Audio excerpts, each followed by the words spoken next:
Hello, this is Scotty Reed, Black Talk Radio News, Views, and Music, broadcasting from Black Talk Radio Network.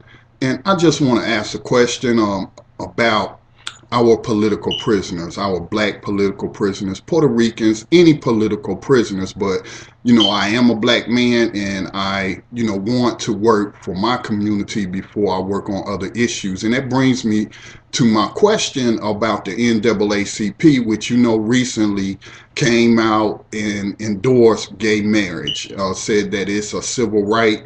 And so they're behind the legalization of it, or at least they oppose any efforts to prohibit gay marriage. Now, being that, they've come out on that, I'm wondering if they plan to spend any resources towards making that happen, making gay marriage happen. But then I read a story, and I want to give a People's Power Award to the Center for Constitutional Rights.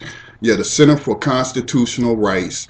You go to the blog section, blacktalkradionetwork.com, where we posted an excerpt to this story published on the Huffington Post as well as some other outlets. And what they're reporting is that a lawsuit has been filed to end the torturous practices committed against prisoners confined at Pelican Bay State Prison Plantation. The prolonged use of solitary confinement at a high-security prison in California strips prisoners of their basic humanity and amounts to illegal torture, a human rights group charged in a federal lawsuit filed on Thursday, so a couple of days ago, and it was filed on behalf of those prisoners. Now, you can read the rest of that. Go to blacktalkradionetwork.com. Again, look in the blog section, lawsuit filed on behalf of prisoners spotlights barbaric treatment. And we've started doing political prisoner radio. I think we've done probably about several weeks worth of programming. It's a program we do every Thursday night at 8 o'clock. Big shout out to Sister Marpessa, who's working with me and producing many of these shows and reaching out to the family members and advocates of black political prisoners. We actually just did a show this past Thursday focusing on a Puerto Rican political prisoner who was fighting for the independence of Puerto Rico. But many of these people, for example, one of the first shows we did, first couple of shows, it's a show titled Free Hugo Panel.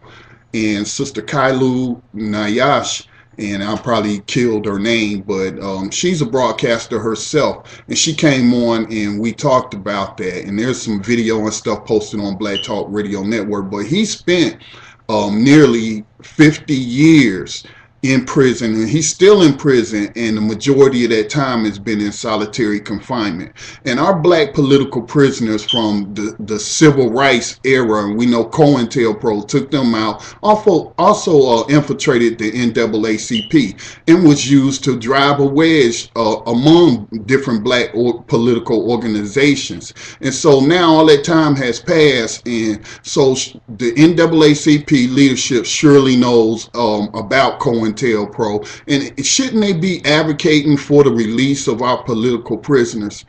It just seems to me that you should have taken up their rights in fighting for their release and reconciliation before you stepped into the gay marriage debate. That's my question for you. You can respond with a video or in the comment section. So should the NAACP take up political prisoners' rights and fighting for the release of many of people who fought for our rights during the 60s?